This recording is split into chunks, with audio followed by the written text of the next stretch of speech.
Մեր հիմնական գործողությունը նախատեսված ամսի 19-ին, հունիսի, իրազեկումը տրված է, քաղաքապետարանի գիտությունը ընդունել ու եթե անգամ ամսի 17-ին ՀԾԿՀ-ն որևէ որոշում հրապարակի, նախաձեռնությունը որևէ բան չի պլանավորում ՀԾԿՀ-ի դեմ հասկանալի պատճառներով, բայց եթե կլինեն քաղաքացիներ, խմբեր, որոնք կնախաձեռնեն ինչ-որ բան ամսի 17-ի մասով, որևէ խնդիր չեմ տեսնում։ Ամեն դեպքում ոչ Թալանի նախաձեռնությունը որևէ բան ամսի 17-ի հետ կապված չի պլանավորում, քանի որ ՀԾԿՀ-ից ու Ռոբերտ Նազարյանից որևէ պահանջ չունենք մենք։ Մեր պահանջը Սարգսյան Սեռից ու Աբրահամյան Հովիկից է, ուստի ՀԾԿՀ-ի մոտ որևէ բան անելու իմաստ չենք տեսնում։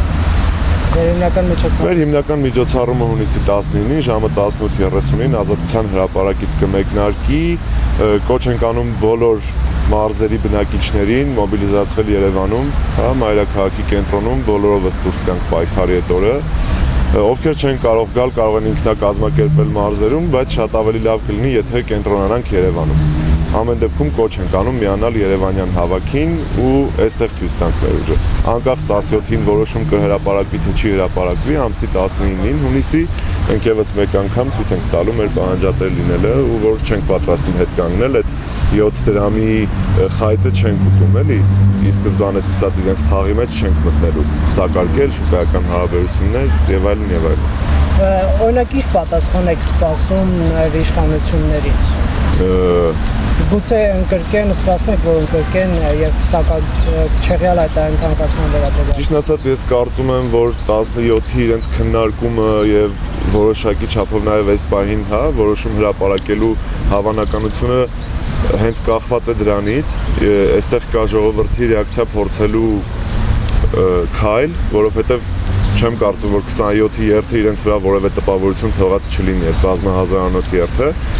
Ու կարծում եմ այստեղ կա խնդիր 7 դրամի խոսակցությունը դրվեց շրջանառության մեջ, որ որոշում կլինի, որպեսզի տեսնեն ամսի 19-ին մարդիկ դուրս կգան փողոց, թե կհամաձայնվեն այդ 7 դրամի հետ։ Բայց ես համոզված եմ, որ մեր քաղաքացիները այնքան գիտակից են, որ հասկանում են, որ այդ 7 դրամը անգամ չափազանց մեծ թիվ է ու ի սկզբանե բոլորիս պահանջն էլ եղել է ոչ մի լումա ավել։ Ու մենք այդ պահանջով էլ գնում ենք մինչև վերջ։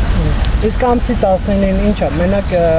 հանրահավաք է նախատեսված, թե երթ։ Չէ, հավաք երթանոց, հանրահավաք երթա նախատեսված, որի ընթացքում խոստանում ենք շատ ավելի բարձր լարում, քան անցած երթիներ։ Իսկ քաղաքական ուժերի հետ կապված ինչ կասեք, ձեր նախաձեռնությունը, այսպես ասած, իր դռները բաց է, պահում քաղաքական ուժերի տարբեր մասնակիցների առաջ միասին գործողությունների, թե մենք ի սկզբանե այդ մասով էլ հայտարարություն ու դիրքորոշում ունենք հայտնած ու մնում ենք նույն դիրքորոշմանը, այսինքն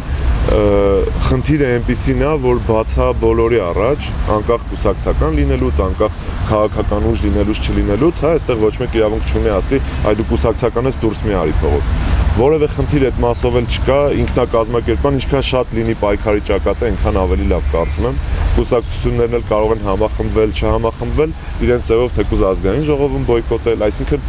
որևէ խնդիր, որևէ մեկի առաջ փակ դուռ չկա։ Սա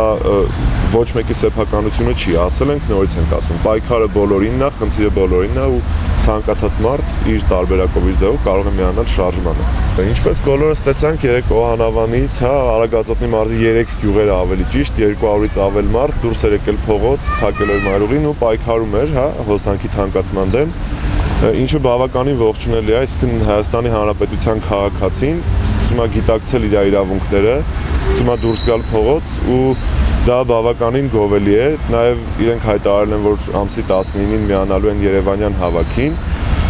կոչ կանեմ բոլոր գյուղերին, բոլոր քաղաքներին, բոլոր մարզերին ինքնակազմակերպվել, հնարավորություն չունենալու դեպքում սեփական գյուղերում, քաղաքներում դուրս գալ փողոց, հնարավորության դեպքում գալ միանալ Երևանին, որովհետև մեր ուժը մեր միասնականության մեջ է, եթե բոլորս դուրս գանք փողոց, միանշանակ բոլոր հարցերը հերթականությամբ կլուծվեն։ Ուստի կոչ եմ անում չվախենալ փողոց դուրս գալուց ու գալ միանալ Երևանյան երթին կամ ինքնակազմակերպվել սեփական համայնքներում։